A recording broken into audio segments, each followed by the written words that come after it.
I'm Amanda, and this is Not Your Granny's Quilt Show.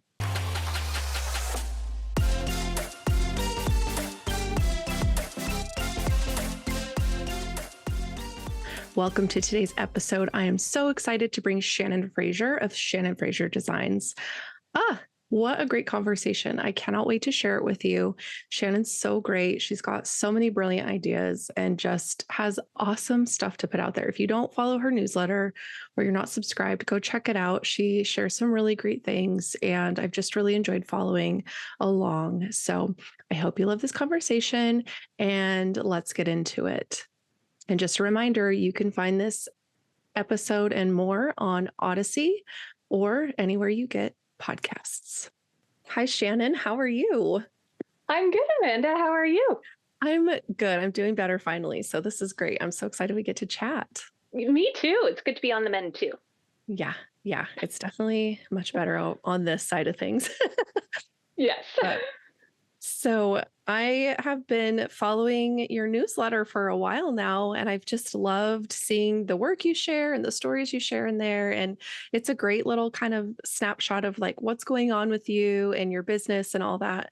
So I've just been looking forward to having this conversation and getting to actually talk to you.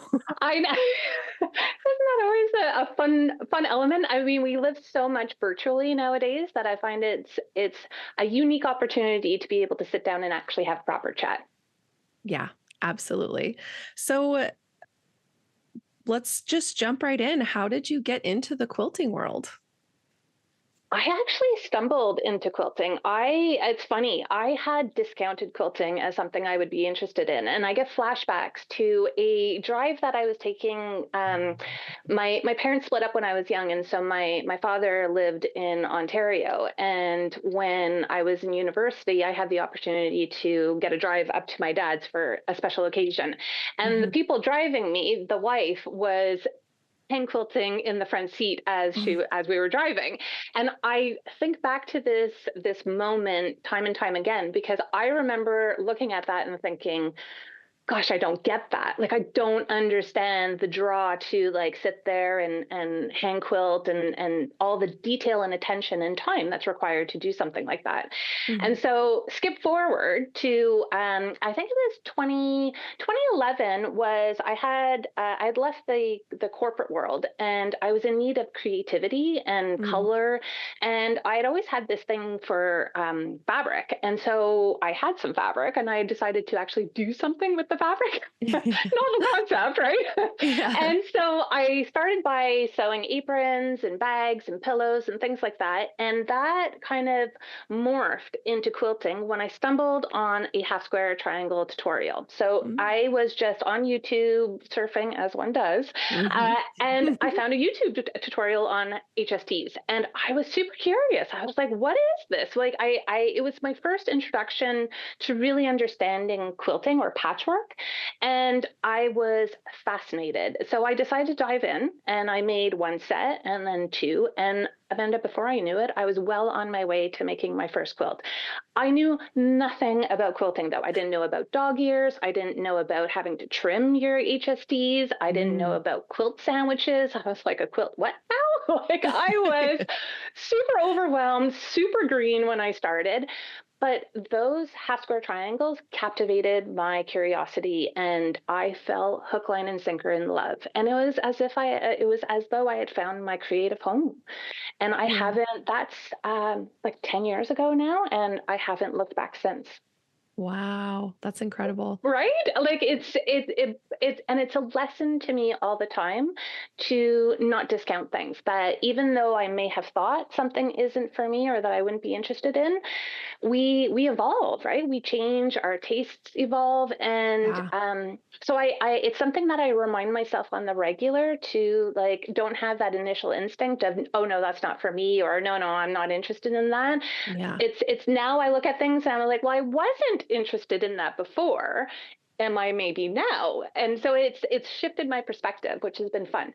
Yeah, that's awesome. And I love that because I think same, I discounted sewing. My mom has been a sewist her whole life, basically, and my whole life. Okay. So I've always been around it, but I was never the one. I was never like, Mom, teach me. I mean, I was like, I want to learn how to sew. And but also I had so much anxiety around it that it was just not possible. Like I just did not Okay. work when I was younger. So it took my friends forcing me to sit down. They're like, you can sew. I'm like, no, I can't. They're like, yes, you can. I'm like, no, my mom does that. You know, it was just this back and forth until Yeah. they finally sat me down and made me make my first quilt. And then I was like, oopsie, I sew now. And my mom was like, what? It's funny though. I think it's interesting. Sometimes it's the right person at the right time Mhm. can have a big impact, but until you're ready or until those elements line up, sometimes it just won't cinch, right? Like it's funny how those things happen. About your mom, I'm sure, like, showed you multiple ways of doing things, but it just wasn't, she didn't do it in a way that captured your interest. Yeah, I think I was just so scared of breaking her machine because I knew that that Oh was yeah. her thing, like, that was the thing that brought her joy, That's a good, yeah. and so I was like, "There's no way I don't wanna be the one to do anything to disrupt that," if that makes sense, so she would That help me totally with makes sense. projects, and if I wanted to sew something little, she'd kinda help me out here and there, and it wasn't that I Okay. never touched the machine, it was just, like, it didn't become my hobby, I did everything Okay. else. Okay. So I was crocheting, I was just like, paper crafting, I was doing everything else. So it's, So but always it's, creative. yes, absolutely. And I think Okay. part of that is we were homeschooled for most of our, you know, Oh, wow. K-12. So yeah, my one brother who's just a year younger than I am, we went through homeschooling. We started out elementary like in early, and then when he was in kindergarten and ran away from the school, that's when she was like, "Okay, next year we're homeschooling." And I was like, "What did I do to What? make you hate me so much?" And um Cool experience though. That's I got to mean, be like it's got to I've never been homeschooled, so I don't know what that entails, but it's got to be a very cool experience, like it very hands-on, right? Because it's like one-on-one or, two on yeah. one, I guess. Yeah. But it's got to be very hands-on and focused Yeah. Yeah. So we compared were to like a classroom. Yeah, and so we were always doing hands-on stuff. We were making our own Play-Doh. We were playing outside. We were, going to art classes at the library. There was just so many things, and I did resent it for a really long time just because I loved Okay. school, and then I became an Yeah. elementary teacher to spite it. Oh my I goodness, know. funny how things work out, eh? I know, right? Yeah, exactly. And then it was like during all that, we started our quilting business, and then I was like, "Oh, wait, I don't actually wanna be a teacher, I wanna quilt," and so now I'm here, but anyway, it's just funny how we can be so Funny. closed off to things when we Yeah. think it's not for us, and until we actually try it, it's like, yeah, that initial kind of judgment of like, "I know I'm not gonna like that." It's like, "Well, how do you know? You haven't even tried it yet." Exactly. And I think sometimes it can be scary to try new things because you don't know, like, how much is it gonna cost to even just try it versus Yeah. if you kinda already have things, you kinda already have the supplies and what you need, then that makes sense, but yeah, like, if you I think would say it was an easier, I think I would have been that much more intimidated to get into quilting had I not already been sewing and I already had some of the basic tools. Because if like I mean quilting is not an inexpensive hobby. no. So um so I think that, and there's a lot to learn. I mean, there's a lot to learn in sewing or quilting, either way you go. But I think I would have felt that much more intimidated and overwhelmed when I first started, because I already felt overwhelmed when I started, and I was sewing, so I already had a good like foundation to build off of.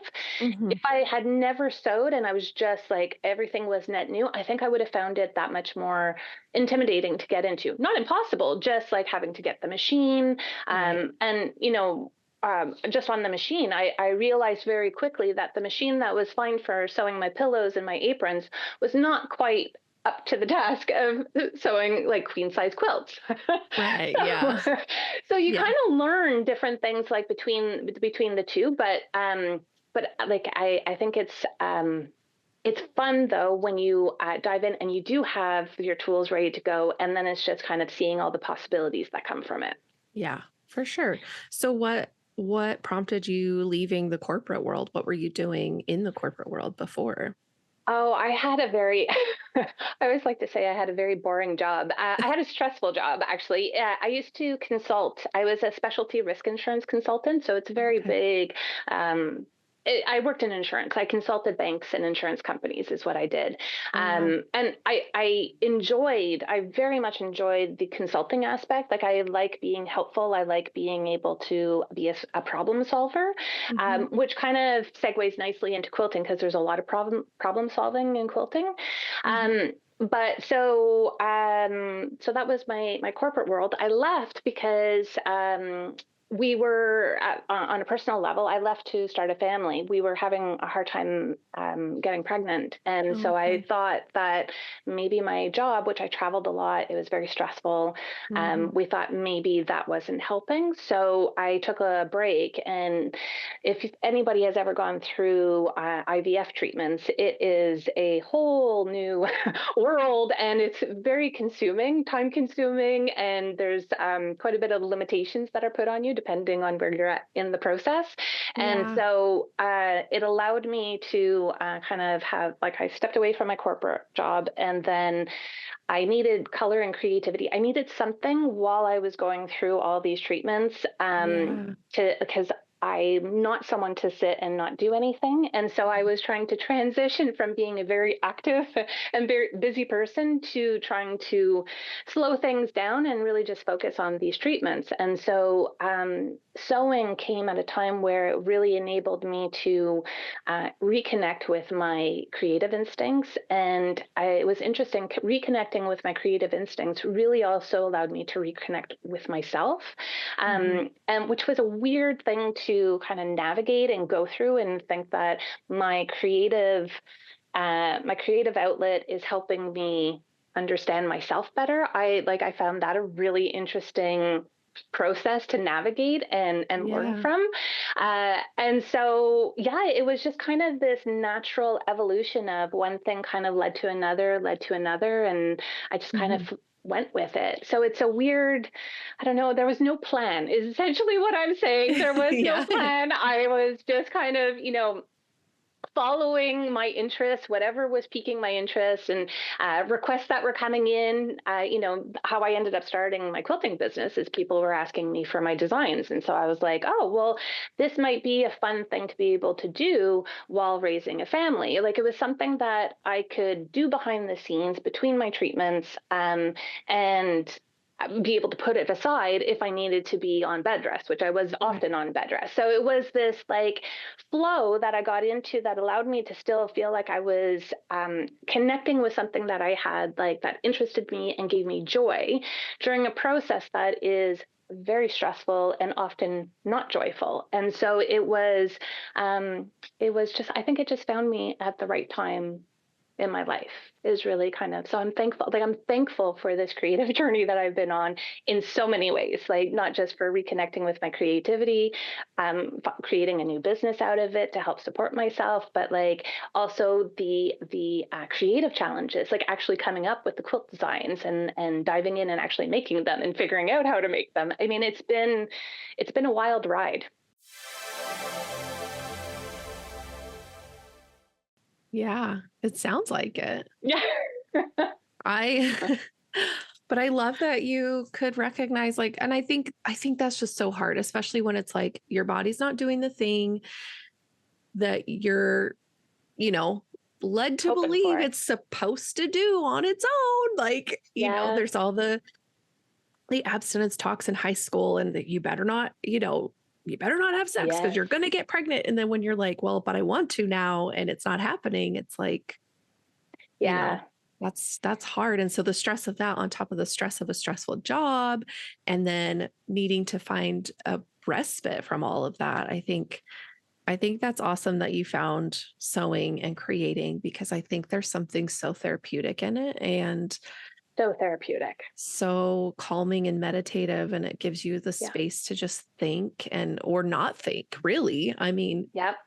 if you want, you get, there's parts where you're very thinky, you have to be brain on, focused, and then you Yeah. start making and it's like you can chain piece, you can do these mundane, you're trimming, you can do these mundane kind of repetitive activities that let your brain just wander. And I think that's also Yeah. so healthy. So that's There's like, when people talk about quilting is my therapy, like there's so much truth to that. Like it resonates very deeply with me when people say like quilting is my therapy.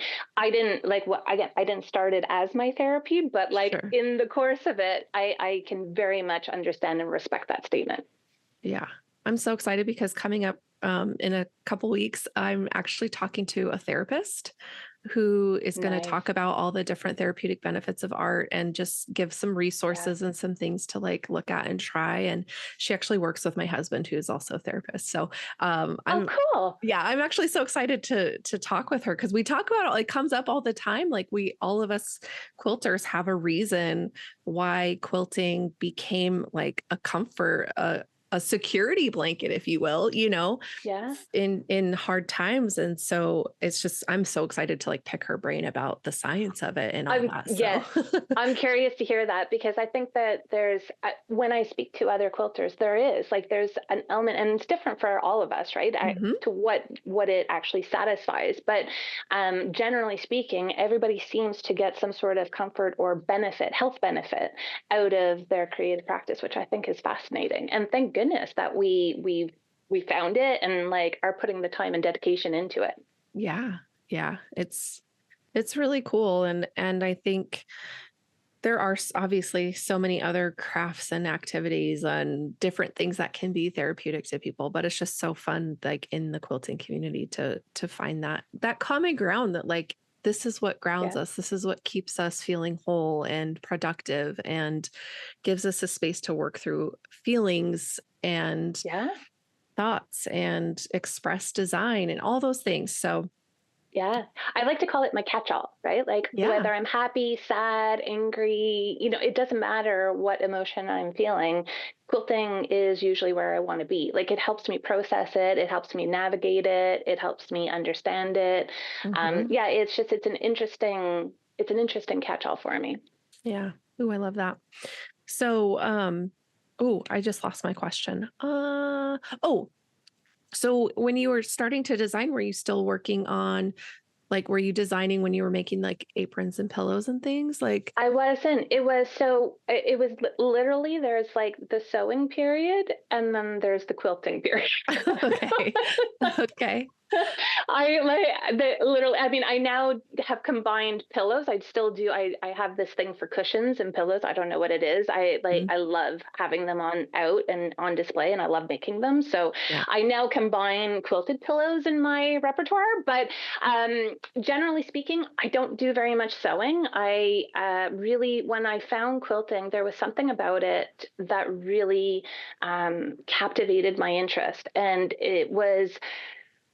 I found that quilting was just such a vast world, which is amazing and intimidating all in of itself. Because I was like, there's so many different directions I could go in and explore. So there's like improv, there's traditional, there's modern, there's English paper piecing, foundation paper. Like it was just like, whoa, and it Yeah. was so like fun, but also like okay, like I gotta take my time with each one and find my groove and things that I thought I would be interested in. Again, see, like this theme keeps coming up in my creativity where, English paper piecing, I thought I would absolutely love it. And I love it. My hands don't. So I Mhm. don't do it as much as I would have hoped. Mhm. There was needle turn applique, which I thought would be my jam. And it took me forever to actually really fall in love and understand how to do needle turn applique so that I found the process enjoyable because I'm all about the process. So, Mhm. one of the things that I loved about quilting was that it wasn't done in a day. Unlike an apron or a pillow or, those can all be done in a day, a couple of hours and you're done. But a Yeah. quilt, you're committing. Like there's a Yeah. Yeah. and I loved that. There was something about knowing that I'm on a slower journey to creating something that hopefully I will really love at the end and appreciate the time that I've invested. And so along the way, it was really trying to pay attention to the actual process of everything, and really wanting to love it. And like, for instance, basting. I loathed basting a quilt. Like, I was like, oh my god, I got to baste another quilt. Until I found a way to. I now listen to podcasts Hmm. while I'm basting, and I found my quick clip, and I was like, okay, quick clip in a podcast. I am like, I can now get my basting done in 30 minutes, and I'm good to go. Like, it's no longer this barrier I got to get over. And Hmm. so this is what I mean about like really trying to find enjoyment in each step of the journey, and enjoying the process rather than just looking forward to having a finished quilt.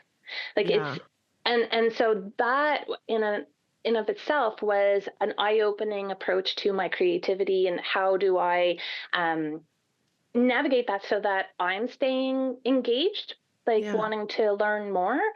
And so the designing really was kind of twofold. I was getting asked about the quilts that I was making, and it was also my way of challenging my brain and still having some connection to the business side of things, so that Hmm. I wasn't losing. I love being creative, but I also like understanding the business side of things, and understanding, Adobe Illustrator and InDesign and all of these different softwares that come into play when you do the design part of things.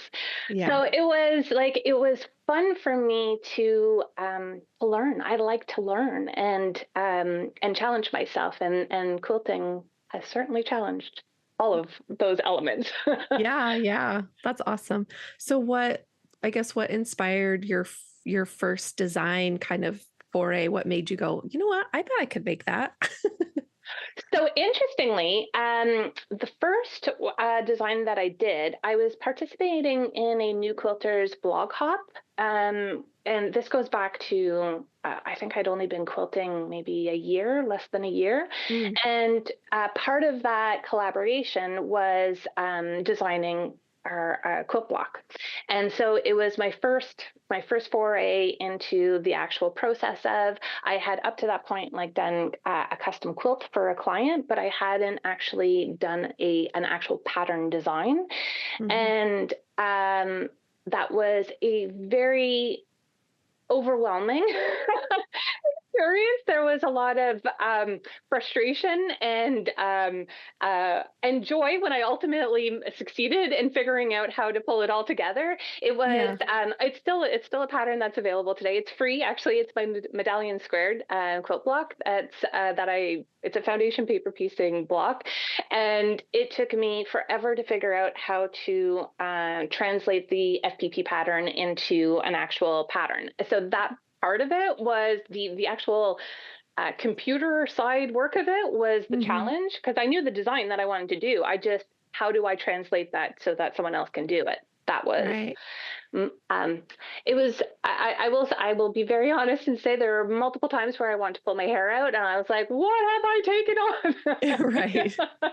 on?" But what I always like to remind myself is we learn as we go, right? Mhm. And first time you do anything is the hardest, but things always get easier the more you do it. And so I did not give up, and I'm so happy that I didn't give up, because that set the tone that I was like, wow, I can do this. And then the very next pattern that I released was my Winter Star quilt pattern, Okay. and it just and I was literally hooked from that point forward. Seeing Okay. other quilters make my quilt patterns was such a joy. Like, it was such a high to actually see someone make what I had designed. And I don't think that feeling, I hope I never lose it, because it's what keeps me inspired to keep sharing my designs. Mhm. That's awesome. Did you ever take like a pattern writing course, or did you start using any tech editors or anything to help you, or Oh, was I've it always had a just editor, okay.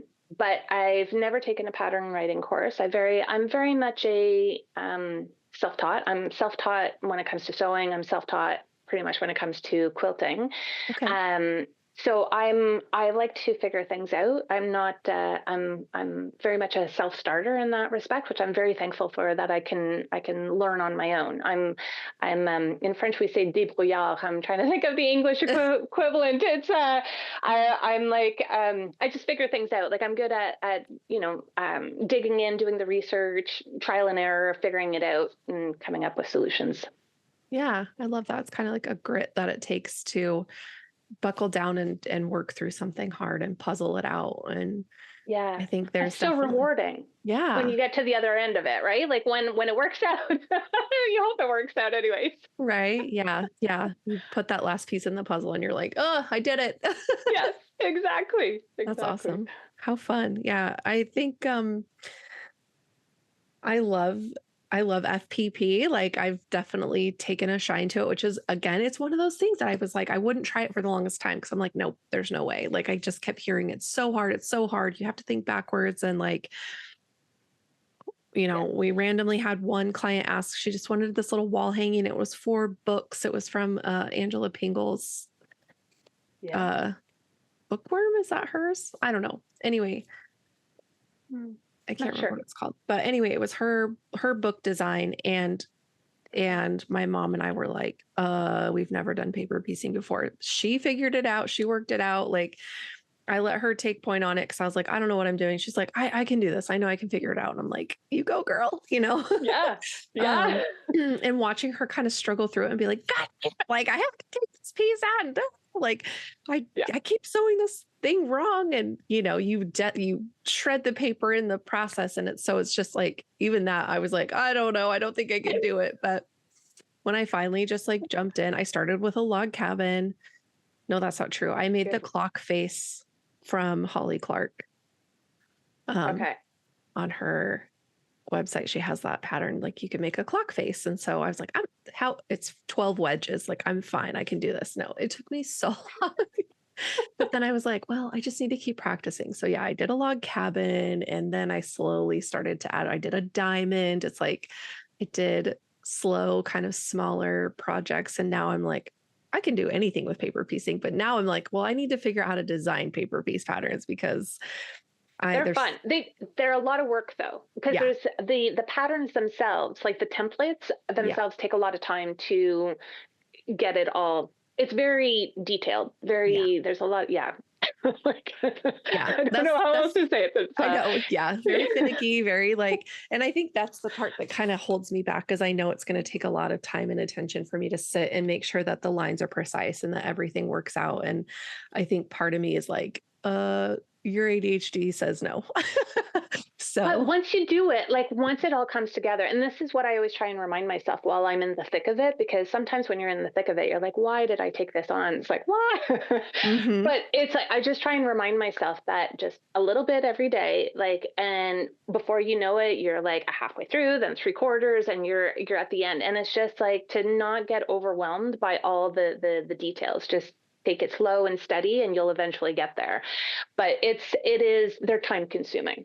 yeah, It's but I always like to remind, like I always find that things that look easy, and that's for me the goal is that it should be easy for the end user, so the pattern user, yeah, to read through it, and it should flow effortlessly for them. All yeah, of the work, so that means we've put in all of the, like, okay, what ifs, like trying to make sure that it's as clean and crystal clear as possible, which is why I love my tech editor so much, because I've been in it so much, right? I stopped seeing it the same, yeah. like as clearly, like I'm in my head, so I know what's coming next, right? Right. Whereas this Exactly. is where my tech editor is like, what did you mean here? I'm like, oh, yeah, okay. Yeah. Yeah. You're like jumping 5 steps ahead because you can see it in your head, but it's like, oh, right. I'm not the end user. So, That's okay. it. Yeah, that's Yeah. tricky.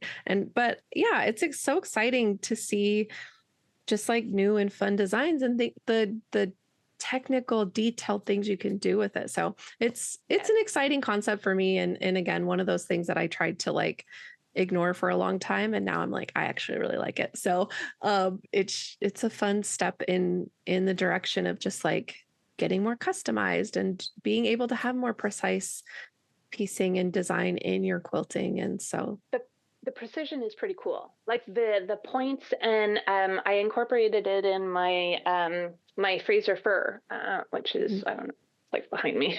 Yeah. It's there's a lot of points, and I was like, how am I going? I always think of, I want the sewing journey to be enjoyable.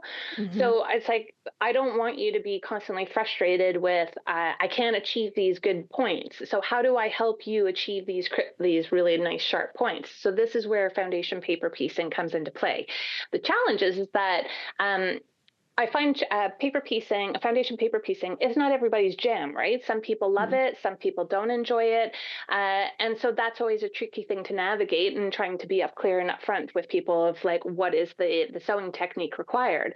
But Yeah. this is where I think quilting is really fun, and this is where the different techniques really come into play, and it's good to have them in your back pocket because they do help you have freedom in your quilting, right? The more Hmm. techniques that you know and the more techniques that you're comfortable with, then the more accuracy and detail that you can incorporate in your designs. And I think that's freeing to be able to, look at a quilt and say, okay, like that has English paper piecing, or it combines needle turn applique and curves. Doesn't matter. I love it. I know how to do it. Let's dive in. Let's see how this all comes together.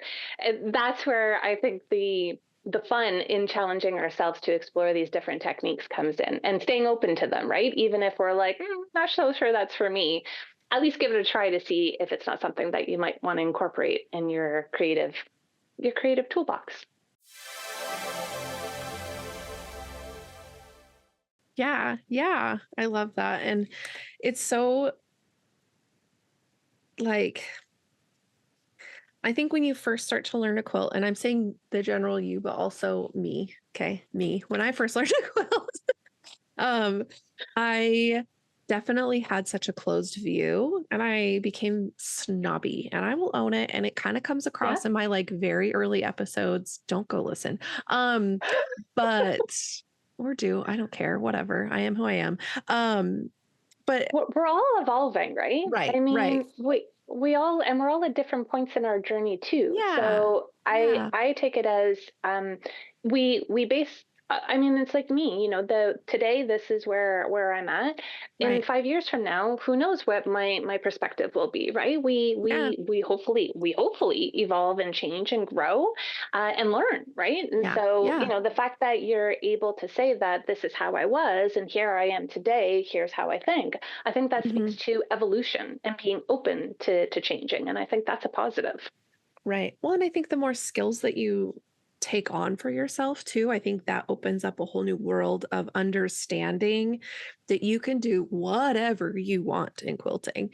Yeah, And as long as it's got 3 layers, it's a quilt. It doesn't matter what those layers consist of, honestly. If you like things a certain way, if you like certain fabrics or certain looks, then just do it. It doesn't matter agree. what you do, what techniques I mean, you can use more than one technique in a quilt. And I think that is really where, like, the more I started to learn, the more I was like, oh, okay, I was being really awful. So I'm very sorry. And, but also like so grateful for the people who still went like you may think that now, but just wait, they were just kind of like, oh, I used to be like that too. You could recognize that, or they could recognize that in themselves as well. And so I don't think it's unique to me that I was like, I only do it this way and you only do it this way. And I'm like, oh, now I sounded like the quilt police. And that's not very fun for anybody else. So, I um, think it's fun that there's different ways. Like yeah, I tell my students often that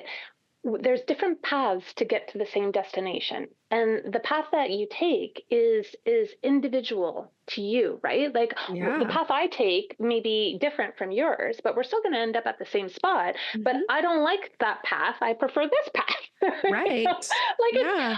I always like to say, it's like, do you pre-wash or not pre-wash your fabric? That's such a controversial topic I with so many know. quilters, and I always bring it back to, do what makes you happy. Like, do what Mhm. makes gives you the best results, that will encourage you to keep making, and that really just brings you joy. I mean, ultimately we got into this to have fun.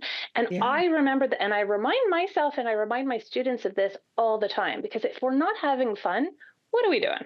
exactly. Like, exactly. If you're not enjoying it, if it's not bringing you joy, obviously there's frustrating moments, but if Yes, your overall feeling about it isn't joyful, then why? Why are you that's right. spending so much time and energy and you know, I think for some people it becomes like this crusade of like, I must pass on this one right way of quilting and I will never stop until I'm dead. And it's like, okay, but you're just like, you're not bringing joy into the space and you're actually deterring people from wanting to be in that space with you because you're making it miserable. So, like, what's the point? Sometimes I wonder, I heard something recently that our brain likes to have, like, doesn't like to be challenged all the time. So Mm, we like to be in easy mode. So that's yeah. why we have so many patterns like that we do throughout the day that our brain doesn't have to think about. Hmm. And so I just clicked, like, or it just dawned on me that maybe, people who are very stringent about the approach that they take, maybe it's just that they've like made that decision in their mind, and it's like, okay, chapter closed. This is how we do that, and like. Yeah. So there's no more Sure. thought process needed. I don't know. It's Yeah. just Yeah. I just throw it out like I just throw it out there because it's just something that crossed my mind. But Yeah. No, that makes I mean, sense. And I think being able to rest on that knowledge of like, I know how to do this. It's not going to push me into something that makes me uncomfortable. Where I kind of go, maybe we can draw a line there and keep that within yourself in a way of like, don't make that everybody else's problem. You yes. know, like, don't come to me and try to tell me that because you've decided to rest and that's okay for you. Don't come to me and then tell me I have to do it your way. I'm not done. I'm not ready to put the challenge down. I'm not ready to stop pushing my brain. You know what I mean? So I think it's just there becomes this like dissonant messaging and it's fine if somebody wants to do things the way that they do them because that is something that they can count on and that's something that gives their brain that respite from challenge and problem solving and all that. Like I'm all for it. Do what you got to do, boo, but like don't it's not for I'm me. I'm all for people following whatever path gives them the best results and makes them Yeah, the happiest. Like that is absolutely. what I always say, especially from like as a teacher, I've certainly been in situations where a student is like, "Oh, I don't do it that way." And I'm like, "That's okay. You continue to do it your way. This is just a different way. If you want to try it, go for it. If you don't, totally cool." Like I'm not for me that's not the point of quilting. For me, quilting Yeah. is just so it's so individual, and that's the beauty of it. It's that we each get to decide what quilting looks like for each of us, right? Yeah. What your quilting practice looks like might be different from mine, and that's to me that's the beauty of this is that Hmm. we make it what we want to make it for ourselves, and it doesn't. But I'm always someone who's like, it doesn't matter. Maybe this is because I come at it, I haven't been properly trained in it, like I haven't taken the official courses, that maybe I'm a little bit of a rebel about it, that I'm just like, yeah, I just do my thing, like whatever. Yeah. And I No. encourage others to do the same. Yeah. I just want people to have fun. And Yeah. I just always come back to the fact that I had discounted it, and I still have that image of this woman doing her hand quilting and not understanding it, and going back to that image and thinking, I missed out. I could have learned so much from this woman had I just actually been open to it. And Yeah. so I don't want people to miss out. I want them to, if they are interested in quilting, then I want to be an enabler of how to get into it, not I don't want to impede anybody. Yeah, absolutely. I feel like too, once you have the foundational, like you can get a consistent quarter inch or scant quarter inch, and you can, you know, you understand how to trim your blocks when it's necessary. And all, you know, those just those little ticky tacky basic things. It's like once you have those, the rest is just whatever makes you happy, whatever makes it accessible for you. Because I think too, that's another part of it is the accessibility of different skill sets and different techniques. And like Yeah. you're saying, you know, your hands don't love English paper I know. piecing, So sad. and mine either. My hand stitching is really difficult for me. Part of the autoimmune stuff I deal with is, you know, my hand the joints in my hands get really stiff and I get, you Oh, know, eczema breakouts which causes my joints to get inflamed, blah, blah, blah, blah. But Yeah. hand work is really difficult most of the time. And so I don't bind quilts by hand anymore. And I don't do a lot of hand sewing unless it's like a tiny small, like I'm attaching a label to the back of a quilt. I'll do little things like that. But Yeah. ultimately, it's like you have to do what your body's going to allow you to do too. So, Absolutely. I love hand quilting. I love hand quilting. I didn't think I would love hand quilting. It's something that I absolutely adore. mhm, And then I developed tendonitis in my hand of quilting hand. And course, so of that was course. like, yeah, I think it was more related to the phone though, like phone, like, cause Mhm. it was in my thumb and I was like, I'm not so sure, but they both kind of, anyway, so Yeah. now I have to balance that out. I can't do as much hand quilting as I wanted. And then I also started to develop psoriasis on my hands. So Mhm. my fingers crack now. So Mhm. if I like, there's no joy in hand stitching with finger cracks. So No, no. it's, but this is where it's, I'm happy to hear that you've adapted your quilting to adjust to your physical needs, and I'm doing the same. And I think Yeah. that that's a testament, though, to how much joy we get out of our creative practice. Because if we didn't derive as much joy as we do, we would certainly have turned in the towel, right? And just been like, oh, Right. I can't do what I want to do the way that I want to do it. So why do Mhm. it? But instead we're like, no, I love it. How am I going to still make this work for myself? And so I think that's encouraging. And it's encouraging to anybody else who's listening who may have their own physical limitations, however or whatever those may be, that you can Yeah. still incorporate this into your life, however, with whatever adjustments you need to make it a possibility.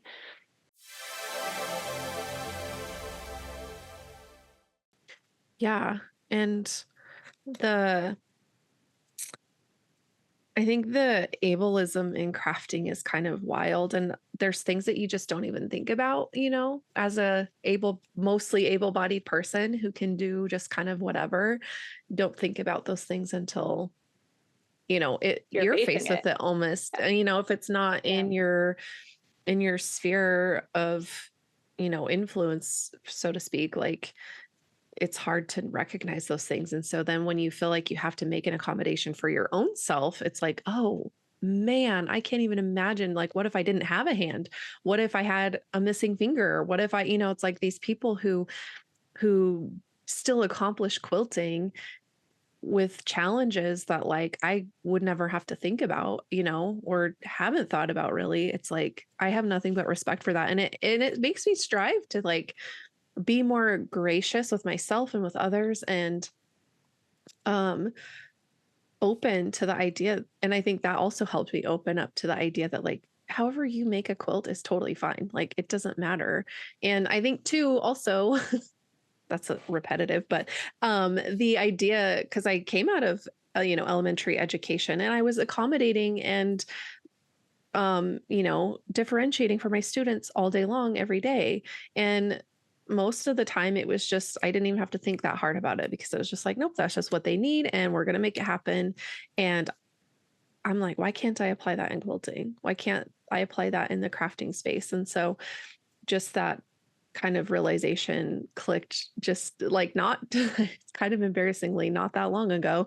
I I was like, say, oh, we are, I feel like this is the beauty of getting older is things start to click, mhm, like things that I have a deeper understanding of things that maybe I understood on the surface level. So yeah, I think it's one of the joys of getting older is kind of understanding things better yeah, and being able to see the bigger picture a little bit better. yeah, And so I find that encouraging as well, that we yeah, can, even though we're getting older, we got more, we're right. understanding things better. So Yeah. it's a good thing. Good Yeah, thing. for sure. And I think you get to know yourself better. Hopefully, that's kind of, I think, can be an issue for some people is we just don't know ourselves as well as probably we should as human beings. I think there's just this push to be something and someone else all the time.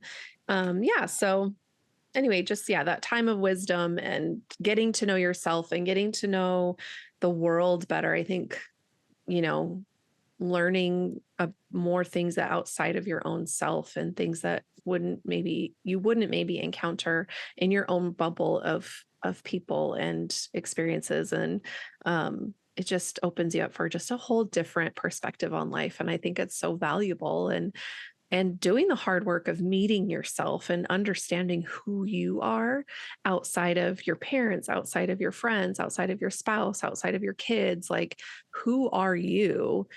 And Hmm.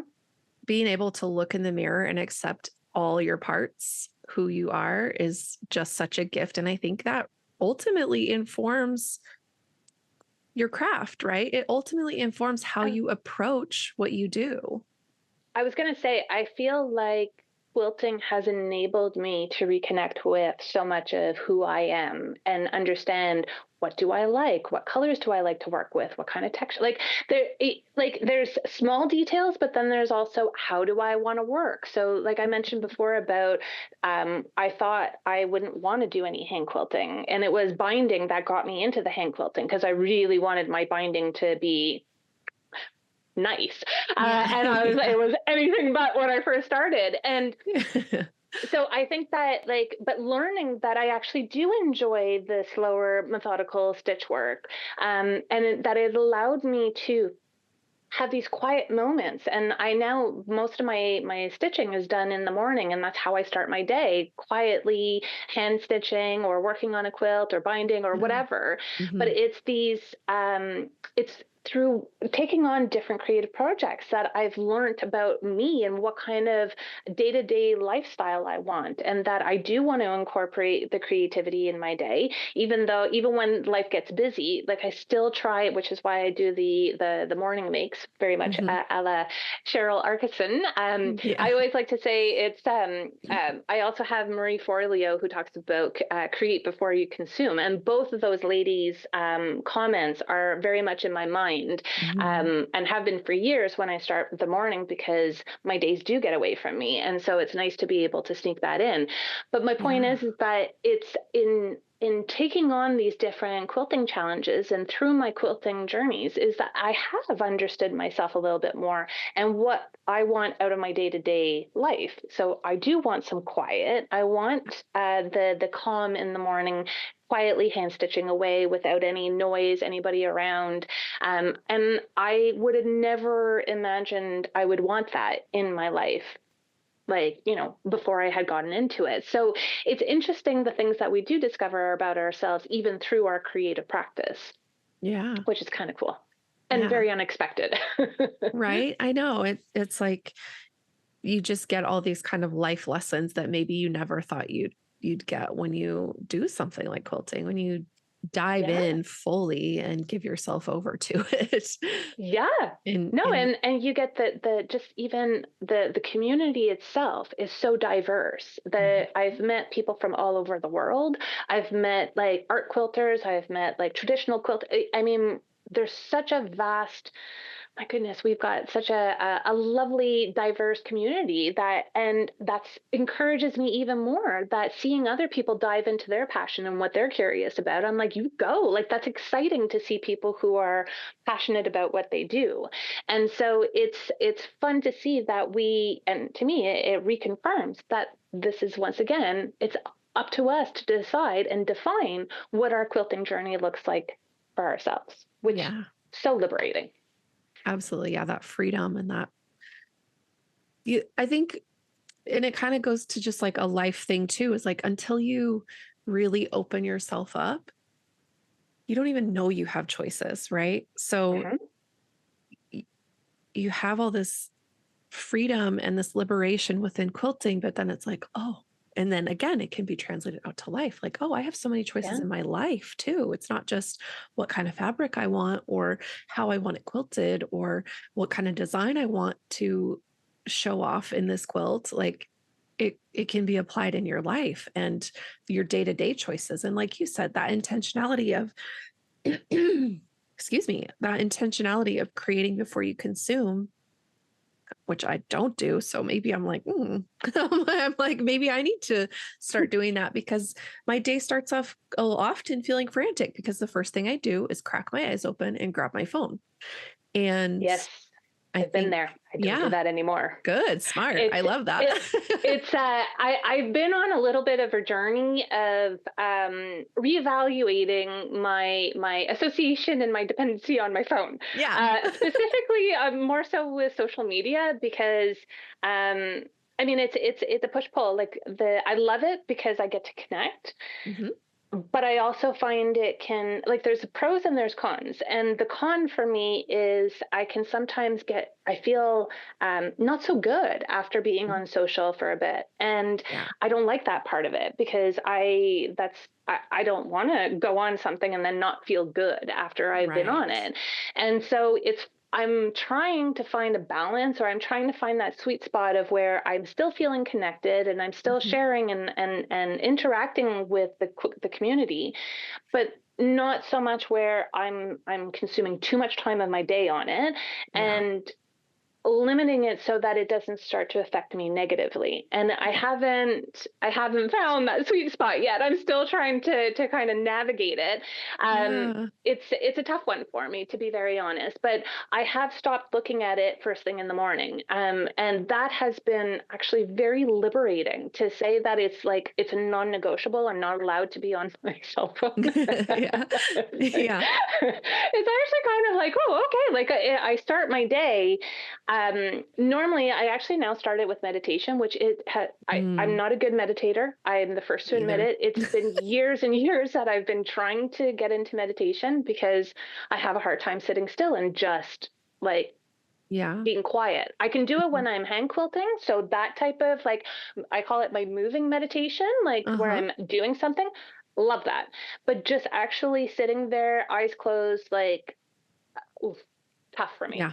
Very tough. Yeah. But that's how I start my days now. It's the first thing I do is I meditate, and then I go into my hand quilting and or my quilting, whatever project I'm working on. And Yeah. I will say that it has meant for a much calmer start to my day. And Yeah. it's so rather than feeling like frantic or, oh my God, my mind is like, I got to do this, got to do this, got to do this. Mhm. I'm starting it more like, okay, I get up, I look outside, and then I sit and I do my meditation. And then I sit and I do my quilting. And then it's like, so it's all quiet. Mhm. There's a theme Yeah. there, I think. Yeah. But it's like and it could be like in the wintertime it's dark, so like I have to turn on Mhm. a small light and like and then I sit there and I do my quilting. It has changed how I feel when I start my day because like you, I used to start it and I would hit the ground running, right? And I Yeah. would just be like, okay, what emails do I have to answer to? What meetings do I have coming up? What do I have to like deliver? Yeah. And it was like it's not even 7 a.m. and I'm stressed. Like Mhm. Yeah. and so if I can encourage you to try and incorporate the morning makes, I it took some getting used to, like just to Mhm. wrap my head around the new habit, but I do find it such a lovely, quiet, easing my way into the day Yeah. habit. So Yeah. I do encourage you to try it and see if it works for you too.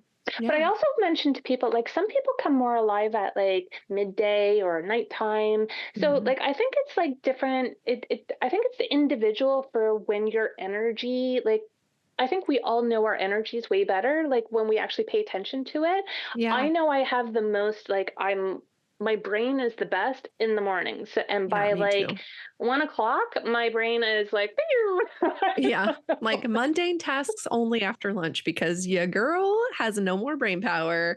Yeah, right? I'm very Yeah. much the same. Yeah. But other people come alive in the afternoon, right? Like Oh that's yeah. their like, boom, like I'm on it. Mhm. So I think it's about knowing ourselves, knowing when we do our best work and Yeah. how to set ourselves up to get our best work out of ourselves. Yeah. Yeah, absolutely. And so, yeah, I mean, that's why I'm like, oh, that sounds like something I could do because I'm a morning, I want to get up, I want to get my day started, I want to start doing stuff. And even if I don't get started on work right away, I go down, feed my cat, and I'm usually scrolling, socials or checking emails and stuff while I'm Yeah. doing that, making coffee, cleaning up the kitchen if I didn't get to it the night before kind of thing, and kind of resetting my home so that I can go out to the studio and work. But I think it's that practice of like I start on social media and then my brain's like keep scrolling, and I waste so much more time that way. And then I start to feel crappy because I'm like, what did I even do for the last hour and a half? You know what I mean? Like I didn't do anything productive and scrolling isn't helping. So I love that concept. And I think also it you mentioned like moving meditation, and you can be calm and still when you're doing something. I'm going to ask my little therapist friend about it. I'll ask Stephanie and see what Yes, she says about it, because honestly, like I think that there are just like with quilting, just like with everything, there's so many different ways to approach meditation. And so if you achieve agreed. that state of mind by moving your hands, and that's what can keep your body, the rest of your body and your mind still, uh, from what I know, I don't see why that would be any different. And obviously, if Well, you want to challenge yourself to have the stillness to be able to achieve that without moving your body in a different way, then yeah. that's totally, obviously, do what you want to do. But it would just be Yes. so interesting to know, like the Well, science. and so I would love for you to ask too, because I heard it once described as mindfulness rather Mhm. than like Yes. meditation. And Yes. that mindfulness is really just about being in the moment, being Mhm. aware, like, and present. And Yeah. when I when I understood it that way, I found that a lot easier to incorporate. And I was like, oh, I am actually more mindful than I actually realized when I actually fully Mm-hmm. understood what it meant. Mm-hmm. And so it would be interesting to see if like how they classify meditation versus mindfulness, and whether Yeah. there's like, yeah, just Yeah. Yeah. No, yeah, I'll definitely ask. And yeah. it's great that you bring up mindfulness, because I think that is another kind of piece of all this is like, are you focused on what you're doing? Are you present with your craft? Are you present with your skills and your intention of what you're doing with your hands? And so I think sometimes we can just make something because we feel like we have to keep up with everybody else that's going, making stuff on Instagram, or, making it Yeah, appear like they're making so many things, or, yeah, producing so much all at once. But that mindfulness of being like, nope, this is my space. This is my project. This is my act of creating, and it has nothing to do with anybody else. And that can be really tricky. yeah, So I think, again, like giving yourself some space from that kind of hustle and bustle of social media and curated images and timelines of what people want you to see. It's like, but what about my stuff? What about what I'm doing? And I love that. I was doom scrolling last night because there was a stupid State of the Union, and there was a lot of dumb things being said, and I was getting really angry. And my husband had just gotten home from his like his counseling internship, and um I was like, I had just put my phone down, and he's like, how are you? And I was like, I don't even know right now. So we like ate dinner, and because I had just finished cooking and all this stuff, and I was just like feeling all these feelings, but I didn't really want to talk about it because I was just like preaching to the choir and screaming into the rafters for nobody to hear. And I yeah, had randomly taken a coloring page out of my little stash to write a note because I accidentally opened a neighbor's package because I'm just didn't read the label. And so this coloring sheet was just sitting on my countertop, and there just happened to be a marker sitting there. And I just started coloring it. mm. And while my husband's like cleaning up after dinner, and he's like, oh, are you doing some mindfulness? And I was like, yeah, I'm doing some mindfulness. I'm like, I need to get this energy out somehow because I am mad. I'm so mad. And so he was like, okay, well, I'm going to go upstairs and get on the computer. And I was like, can you grab my markers? I just need to finish this arm, and I need the rest of my markers so I can finish this picture. And he was like, okay. So I just sat on this couch behind me, and he was over here on the computer, and I just sat there and colored. And when it was done, I was like, okay. It's So, so true though. It's amazing how um releasing, even mhm, if you're releasing it not like verbally, but mhm, like you're doing something that is keeping your hands occupied, and you're like you're channeling. I always think it's a way of channeling your Yes. emotions out, right? And we do that in different ways, verbally, physically. It's we're complex beings. Like Yes. and Yes. so I think it's really good though that you're finding ways to express yourself or release um, emotions Yeah. that are not also like, especially those stressful or more negative emotions that kind Hmm. of sit more heavily on us. I think it's nice to have a way, and a healthy way, Yeah.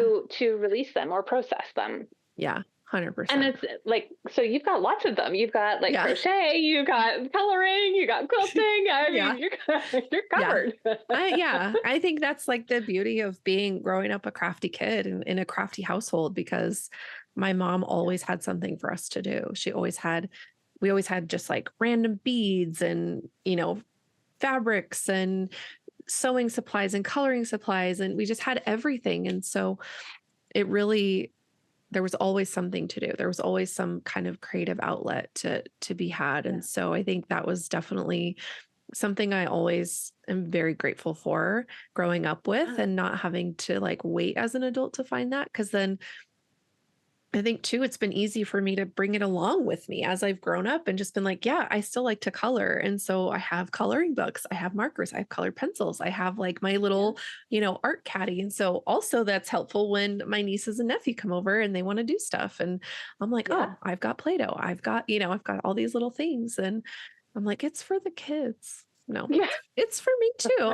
I'm still, but yeah, it's definitely been so interesting. And learning a lot along with my husband has been so cool because I've just learned so much about the brain and how it works and all these different things and mindfulness and yeah, meditation and just all the Yeah. the beneficial things we can do for ourselves that increase Yeah. also our longevity, the strength of our brains and our ability to continue to learn. Because I think, as we get older, it does get harder to learn new things, but there are Yeah. things like meditation, like cold plunging and, different things. Haven't done that one yet.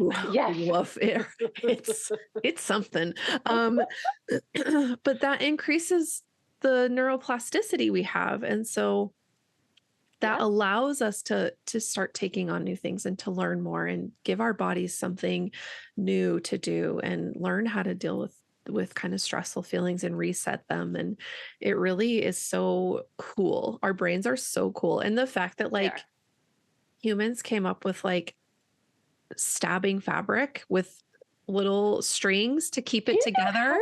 how I know? Do you know how often I think like who discovered these things? Because some of it is not straightforward. Like it's not a like, oh yeah, if you put it like, it's not like it was fabric just sitting there and someone looked at it and it was like, oh, like I have mad respect for people who paved the way for us, right? Like, and I Yeah. also think back to the people who used to make quilts with scissors without rotary Yes. cutters, and I'm I like, know. wow, like that takes a whole other level of precision to like cut with the scissors versus a rotary cutter, or like, Hmm. so I it just goes to show you though that things are always evolving. Things are always Exactly. changing. And as much Exactly. as like there's things that stay the same, there's things that change, and like, Mhm. and it keeps us on our toes, which I think is Yes. good because Yes. I'm definitely I used to say this in my corporate world that I don't want to stagnate. Like I don't want to Mhm. just like sit on my laurels and not continue to learn. And so Yeah. it's like, and that's what I find fun about quilting is like every year or with each new quilt, I try something new so Yeah. that it keeps me excited, it keeps me Mhm. interested, it keeps me learning, Mhm. and it prevents me from getting too comfortable Yeah. in my habits. And Yeah. so it keeps me on my toes, and I love that. Like I think that's it's exciting to have something that still captivates our interest, right? Yeah. And has us excited to continually show up for Mhm. new opportunities. Because I mean, look, the foundation, once you've made a quilt, making a quilt, the general steps are basically the same. It's just Mhm. like the patchwork. Well, which techniques are you featuring? But like Right. the process is the same.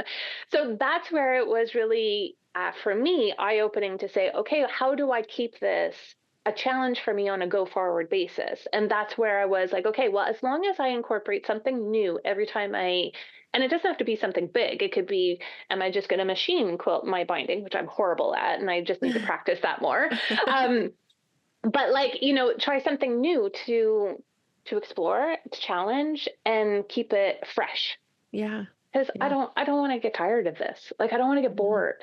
I worry Yeah. that I'm going to get bored. But then when I think of the world of quilting, there's just so much to explore that I'm like, no, no, you're not going to get bored. Yeah. There's too much to like when I took on garment sewing and quilting in one. That Mhm. was like a whole other adventure to go on. And it was interesting because you were talking earlier about learning about ourselves just as we get older, but also through our creativity that we Mhm. learn things. And I found it really fascinating combining quilting with fashion because how I the fabrics that I feature in my quilts are very different from what I feature in my garments. And Mm. so it's an interesting process and design a process to approach both of those. And it's made me think a lot about my wardrobe. And it's made Mhm. me think a lot about why am I so drawn to really colorful colors in my quilts. I mean, I do wear some color in my wardrobe, but not to the same degree as my quilts.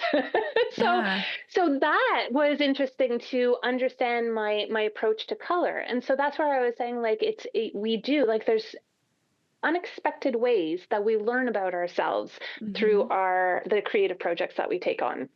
Yeah. Yeah. I love that. I love that. And I was going to say, you incorporate so many beautiful colors into your quilts and your designs. And so I think it's fun. It's a fun space too, to be able to explore that when maybe, yeah, like you wouldn't look at your clothing and go, oh, I love color.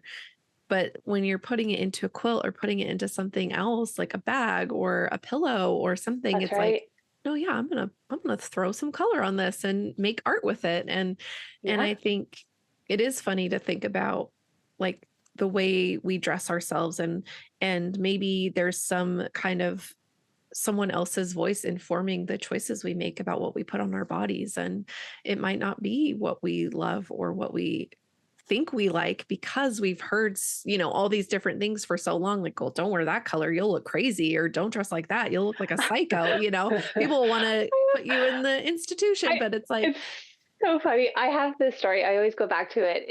I was in high school and we were going out clubbing. We were going to a club and mm, I was wearing a black top and these deep indigo jeans. And my girlfriends, super sweet of them, they were like, Shannon, you don't mix black and blue. Like mm, black and blue don't go together. And I was like, what? Like, did what are I you miss talking the about? memo? Like, I hadn't heard this. I was like, but when after hearing it from them, I've heard it from other people after that. And so for the longest time, I was like, oh yeah, black and blue don't go together. Like, you just don't. And it's actually through my quilting practice that I've reevaluated my color sense. And I go back to that one because I do combine black and blue.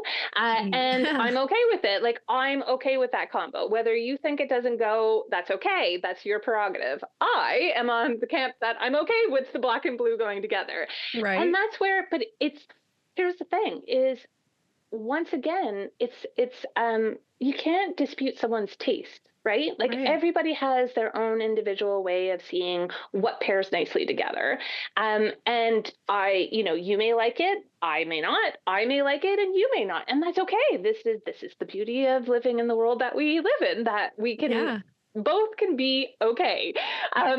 But I think what's fun is having that opportunity to explore the colors that resonate with you and captivate your interest. And speaking specifically of color, it's another way that I challenge myself and keep it interesting is that I try and incorporate colors that I wouldn't normally gravitate towards because Hmm. I want to challenge myself to not just always, I joke that coral, I love coral. I wear coral. I quilt with coral. If there's a color that's me, it's coral.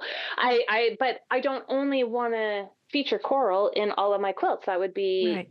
boring at a certain point, right? And Hmm. so I challenge myself to explore the vast world of color and the plethora of fabric colors that are now available. I think back to, you know, 30 years ago, people didn't Hmm. have the colors that we have the pleasure of quilting with today. So So it's Yeah. amazing how we can challenge ourselves with our quilting practice. We can challenge Hmm. ourselves with the techniques that we use. We can challenge ourselves with the colors that we incorporate. And we can also challenge ourselves with the speed at which we create, which is Hmm. one of the things that I always try and remind people that it's not how many quilts you make, it's whether you're enjoying the quilts that you're making. And Yes. I think social media can sometimes be a little bit it can give us this impression that we're making a lot of quilts, or that some people are making a lot of quilts, and maybe they are. Some people have more time, right? That Yeah. and are quicker. I'm not the quickest quilter. I'm not looking I'm to not rush either. through it, Yeah. right? Um, and so I, but this was a chat I had to have with myself. Was what's important to me is not how many quilts I make in a year. It's what am I learning throughout the making of them, and am I happy with the journeys that I'm on, and that I'm happy with the ultimate results. But Yeah. that was it was a discussion that I had to have with myself to like, Yeah. how do I want how do I want my quilting practice to look, and how do I want to fit it so that it's sustainable in my life, meaning I can still keep up with it and Yeah. make time for it. And we all have different demands on our time, right, behind the scenes. And so Yeah. not all of us have the same time to quilt. So it's just about making it work, Hmm. right? Which I Yeah. think quilters do amazingly well. We always figure out ways to make it work. Exactly. Exactly. And I think that's such a cool part of it too, is that problem solving, and that if you love it, you will figure out how to make it work. And it's going to look different from other people, and that's okay, because again, however you do it, however you access it, however you complete your tasks is fine. It's okay. Yeah, Nobody's as long as you're nobody's having fun, yeah, right? nobody's I gonna mean, come in your house and be like, "You did that wrong." And if they do, fire them, get them out of there. Why are they in your home telling you those things? It's like, yikes. But yeah. it's yeah, that's such a good reminder and a good lesson to keep, kind of in your back pocket. Like, it's okay. How you get it done is how you get it done. So that's awesome. Well, Shannon, it has been such a pleasure chatting with you and getting to know you and your thoughts of quilting. And I'm sure there's so much more to be said, but I will let you get to your day. But before we hop off of here, I just want to know if you have a tip or a piece of advice to share with the listeners. I think my biggest tip, this is what I always kind of remind myself, this is something that I hold true for myself, is I go where my fear is. Mm, And so, if I'm fearful of something, or something is like intimidating me, but I'm curious about it, I have a yeah. tendency of pushing myself. So I like to push myself outside my comfort zone, because I find the good stuff is always just outside my comfort zone. And the more I push myself and I explore, and then I get comfortable with that new thing that was fearful, but now I've done it. And so my comfort zone expands. And I have found that that has served me well in my quilting experience, in my all my adventures, is that don't let fear stop you. And if anything, if you're fearful of something, it's even more reason to dive in and give it a go. Because it's like, honestly, I've never been sad or upset with myself for pushing myself when I've been afraid of something. Hmm. I've I've regretted not exploring something, like Yeah. being letting the fear win. Um, but I think that oftentimes our curiosity it takes us to areas that can be fearful, or can put us in a zone that we're not comfortable with. Hmm. And I think trusting that our curiosity has led us to something that we should be exploring, and that we should dive in. And by honoring that, I have found that it has served me well, and hopefully it will serve whoever takes this advice well too. Yeah. Yes. No, I love that. I think that's such great advice. And I think yeah, if it's uncomfortable, that's probably where, yeah, you should lean in and figure out why it's so uncomfortable. Yeah, it's like, Yeah. because I think sometimes, you know, our curiosity doesn't usually bring us to things that aren't meant for us. And Mhm. so, I mean, look, I got curious about HSTs. I could have and there was a lot of fear that came up after I had all these HSTs. I was like, well, now what do I do with this? And then, and then that led to me joining my first modern quilt guild, Mhm. and then figuring out the community, and then it was all of these things that, like, again, I pushed myself outside of my comfort zone because I was curious, but there was nervousness and a little bit of fear too that mixes in there, right? Yeah. And so I just try and remind myself that if I'm feeling intimidated or I'm a little fearful of it, to dive in anyways. Yeah. Nope, I love that. I think that's good advice, and obviously, if it's gonna endanger you, don't do it, Oh, but well, yeah, well, yes, no, I was speaking I know, yeah, I know, I more. know, I Yes, know. totally Yeah, I know. agree. But if it's within the quilting world, you're probably fine. Well, Yeah. Shannon, thank you so much, and where can people find you online? Oh, they can find me. I'm usually at Shannon Fraser Designs on Instagram, Facebook. My site is shannonfraserdesigns.com. So yeah, you can find me just based off of my website, and there's a link there too to sign up for my newsletter if you want to stay in touch. Yeah, and I suggest doing it. I love your newsletter, so I'm really excited for more people to join it, hopefully, and get to see Thank more of your you. beautiful designs, and thank you again so Oh, much. it's me who thanks you. This has been truly joyful. Being able to just sit and have a quilty chat. It's been a lot of fun. Thank you, Amanda. Yeah.